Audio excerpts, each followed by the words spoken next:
Olá, amigos, estamos de volta para o nosso quarto e último bloco, o segundo bloco da nossa segunda aula. A gente está falando sobre contratos de doação e recepção de gametas. Nós estávamos falando aqui sobre a obrigação de resultado em tese pela qual se compromete a clínica de reprodução assistida quando realiza contrato de firma um contrato de recepção de sêmen com um casal solicitante, né? A clínica deve resguardar um mínimo de semelhança entre o pai sociológico e aquele que doou o material genético, tá bom? Então, assim, entre o centro médico e o casal receptor, devem ser aplicados todos os efeitos da responsabilidade civil contratual que podem ou não estar acumulados com a responsabilidade aquiliana ou responsabilidade extracontratual. No caso de vir a ser gerado um filho com aparência física muito diferente da do pai sociológico, tá bom? Então, é possível sim pedir perdas e danos sem sombra de dúvida nenhuma. É claro que não pode haver a rejeição do filho, mas perdas e danos sim é possível, tá bom? No direito comparado, a preocupação para que não ocorra disparidade entre o fenótipo do doador e o pai sociológico é contundente. Olha só, na Espanha, por exemplo, a lei sobre as técnicas de reprodução assistida, de novembro de 88, determina no artigo 6º que a equipe médica, né, que aplique as técnicas de reprodução assistida, elegerá o doador, garantindo que este tenha máxima similitude fenotípica e imunológica e as máximas possibilidades de compatibilidade com a mulher receptora e seu entorno familiar. Tá vendo aí? Então, essa é uma tradução livre que eu fiz aqui. Me perdoem aí os especialistas em espanhol, mas o sentido é esse. A própria lei na Espanha determina que haja uma garantia de máxima similitude,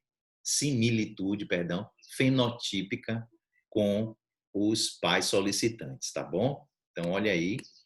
E no Brasil também, né? A gente pode citar aí, por exemplo, a opinião de Eduardo Oliveira Leite, que relata que após a fase de testes é anotado o peso, tamanho, cor da pele, dos olhos, dos cabelos, grupo sanguíneo do doador. Então, todas essas informações do doador, elas são anotadas para que estes parâmetros físicos sejam, na medida do possível, claro, semelhantes ou próximos àqueles representados pelo homem do casal solicitante. Ou seja, se o médico não realizar a inseminação segundo a solicitação do casal, no tocante à escolha do sêmen, pode responder pelos danos causados em decorrência da obrigação contratual de resultado não adimplido. Ou seja, a clínica médica, né, ou o médico, ele pode responder sim em decorrência da disparidade entre o ente concebido e o pai solicitante.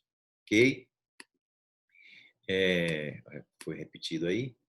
Inclusive, essa necessidade de observar os parâmetros físicos, ela está prevista, ainda que de modo tímido, na própria resolução 2168 do Conselho Federal de Medicina, que diz: a escolha das doadoras de oócitos, né, de óvulos, é de responsabilidade do médico assistente.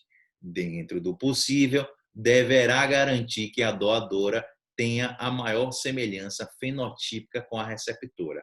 É uma norma que está tratando aqui da doação de gametas femininos, mas é possível a interpretação aí extensiva para que haja uma garantia de que o doador de sêmen também ele tenha uma semelhança fenotípica com o marido solicitante, tá bom? Então, dentro do possível, claro, deve ser garantida que a doadora ou o doador do material genético tenha maior semelhança fenotípica com a receptora, tá bom? Então, isso é, inclusive, norma deontológica aqui no nosso ordenamento. No nosso sentir, deveria haver mais rigor nesta exigência dos centros médicos em relação à similitude entre o tipo físico do doador e o tipo físico do pai sociológico, o que justifica, nas palavras do Dr. Camilo Polanyi, na segurança e na estabilidade emocional da família criada, tá bom? Então, sem dúvida nenhuma, a estabilidade emocional da família criada, ela vai ser favorecida se o ente concebido tenha uma semelhança com o pai solicitante. Apenas havendo declaração expressa do casal em sentido contrário, é claro que o casal solicitante pode expressamente dizer: não fazemos questão de semelhança fenotípica. Pode ser qualquer material genético. Não há necessidade. Então, se o casal disser isso expressamente, tudo bem. Mas se isso não for feito, deve haver uma preservação dessa similitude entre o tipo físico do doador e o tipo físico do pai sociológico, tá bom? Para a estabilidade emocional da família criada. Então, apenas havendo declaração expressa em sentido contrário, ou seja, no sentido de que não importam os traços fenótipos genéticos, poderia elidir tal responsabilidade, tá bom? Então, fica aí essa dica. Agora, sobre o contrato de doação de óvulo ou ovodoação.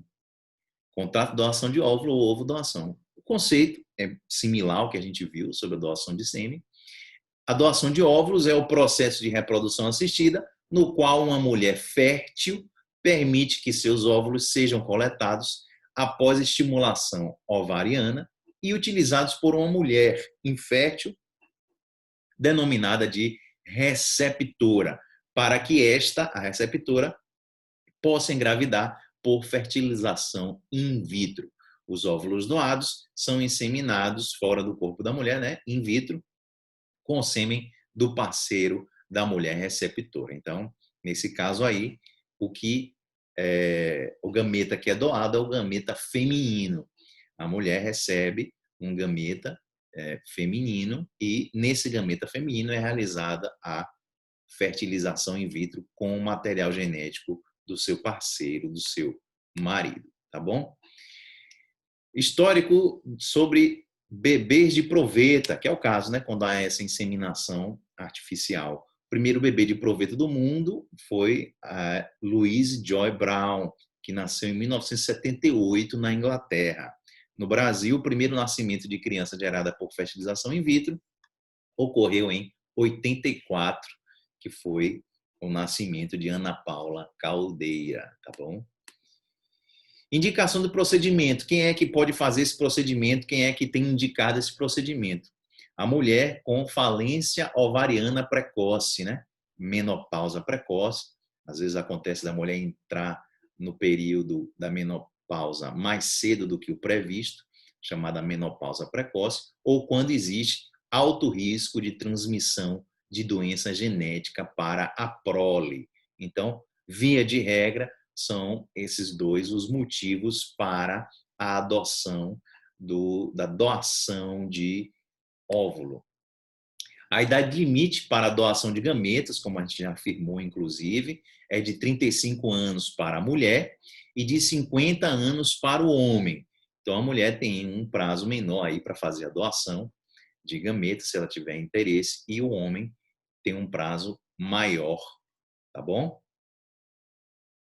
Agora, a gente tem que lembrar que a idade máxima para as candidatas à gestação da técnica de reprodução assistida é de 50 anos. Então, a idade máxima para ela doar o gameta é 35, mas para ela proceder com a gestação é até 50. É possível, acima desse limite? É possível, mas aí deve haver uma autorização médica nesse sentido, tá bom? As exceções a esse limite serão aceitas baseadas em critérios técnicos e científicos fundamentados pelo médico responsável quanto à ausência de comorbidades da mulher e após esclarecimento aos candidatos quanto aos riscos envolvidos para a paciente e para os descendentes eventualmente gerados a partir da intervenção, respeitando sempre a autonomia do paciente, tá bom? Então, é possível que o médico responsável ele abra alguma exceção para esses limites de idade previstos pelo Conselho Federal de Medicina. Repetiu aí? Desculpe. No sentido deste limite de 50 anos poder ser relativizado, a gente tem inclusive o enunciado 41, aprovado na primeira jornada de Direito da Saúde do Conselho Nacional de Justiça, né? Foi realizado em 2014. Esse enunciado 41 diz o seguinte: o estabelecimento da idade máxima de 50 anos para que as mulheres possam submeter-se ao tratamento e à gestação por reprodução assistida afronta o direito constitucional à liberdade e planejamento familiar. Então, é um enunciado no sentido de se relativizar este limite máximo, tá bom?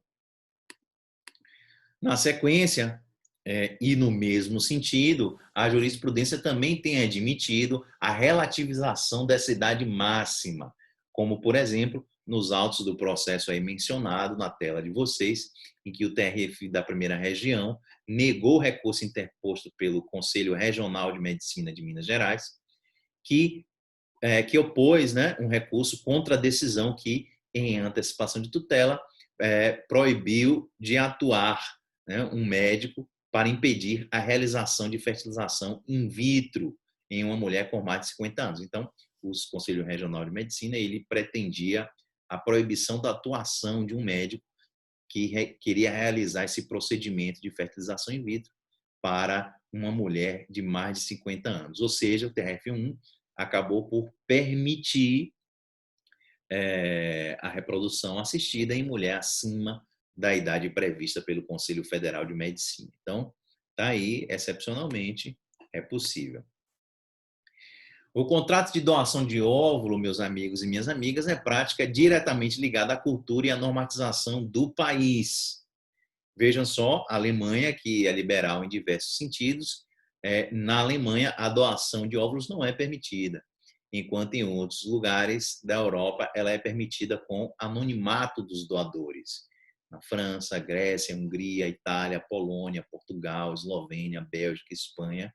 Então é permitido desde que a doadora ela mantenha-se no anonimato. Ou permite-se sem anonimato, inclusive o caso da Áustria, Finlândia, Países Baixos, Suécia, Reino Unido e Bélgica.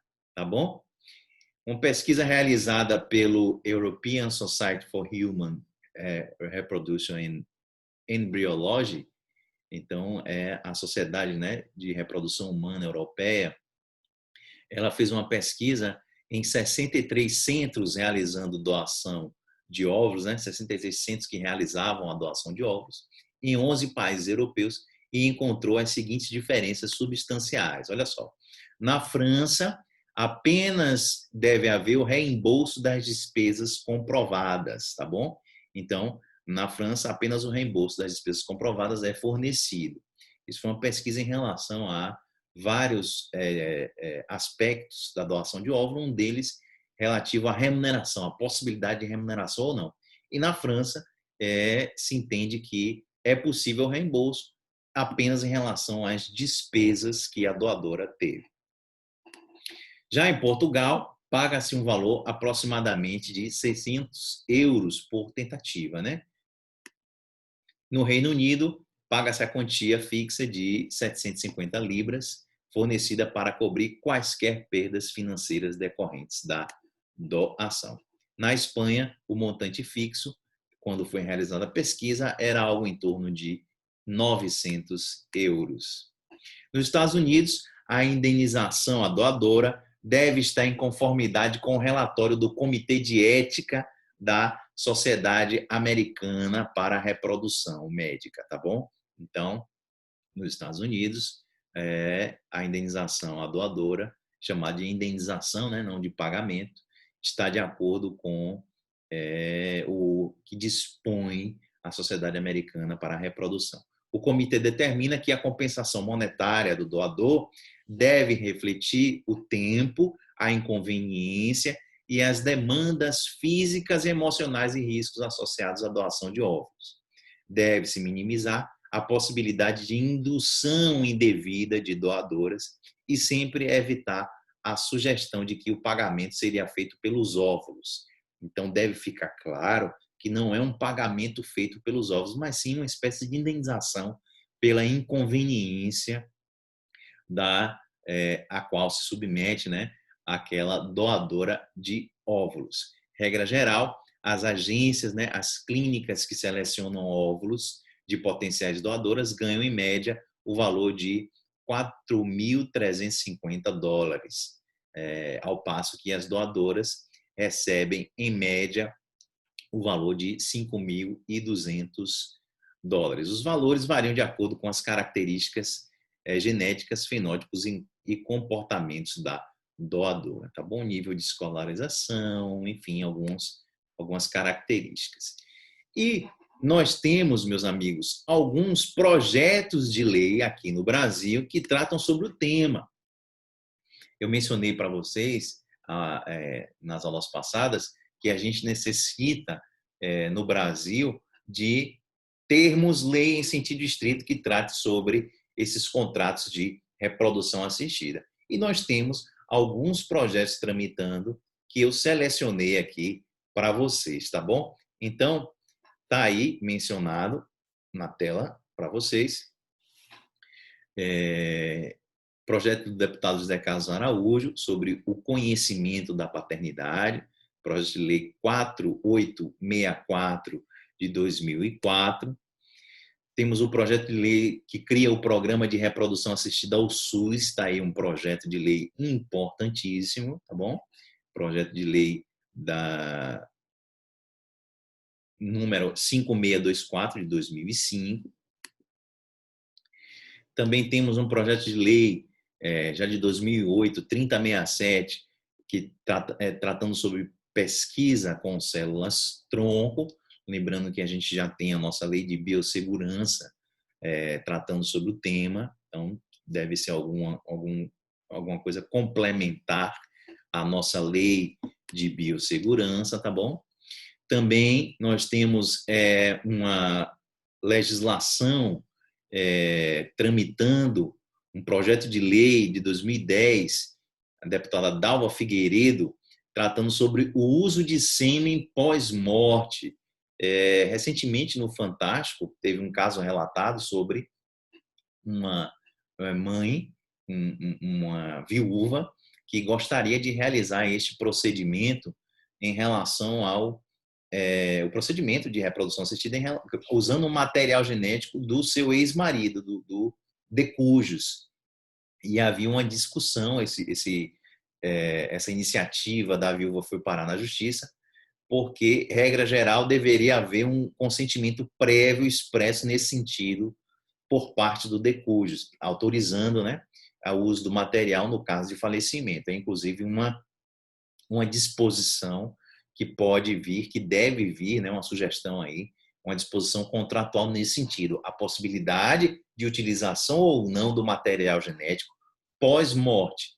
Então, na reportagem do Fantástico, havia essa demanda dessa senhora que queria realizar. Ela já tinha, inclusive, filhos com esse marido, já tinha outros filhos gerados quando ele ainda estava vivo, e ela pretendia conceber um novo filho com material genético e teve que juizar essa pretensão junto ao Poder Judiciário e, ao que indica na reportagem, ela teve sucesso e foi autorizado mesmo sem uma autorização expressa nesse sentido. Então, esse projeto de lei que a gente menciona aí tenta regulamentar essa possibilidade de uso de sêmen pós-morte, tá bom?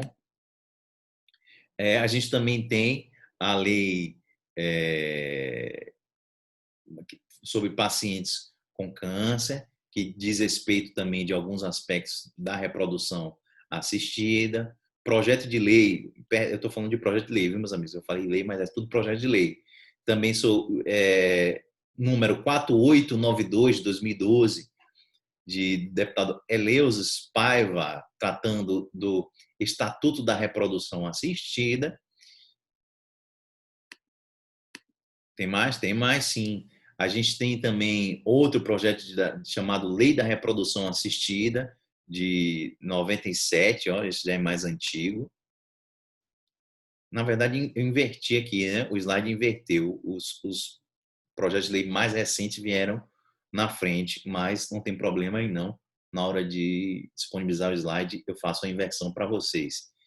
Em 2001, nós temos o projeto de lei sobre a fertilização in vitro. Outro projeto de lei proibindo o descarte de embriões. Projeto de lei 2002, deputado Magno Malta, proibindo a fertilização de óvulos por célula do mesmo gênero. Está aí um projeto de lei do deputado Magno Malta, sem sombra de dúvida aqui com um viés religioso, né, por trás. Projeto de lei também intitulado Lei de Reprodução Assistida. Vejam que nós temos vários projetos de lei sobre isso. Esses projetos, inclusive, tendem a ser unificados, né, quando forem analisados efetivamente pelo Congresso.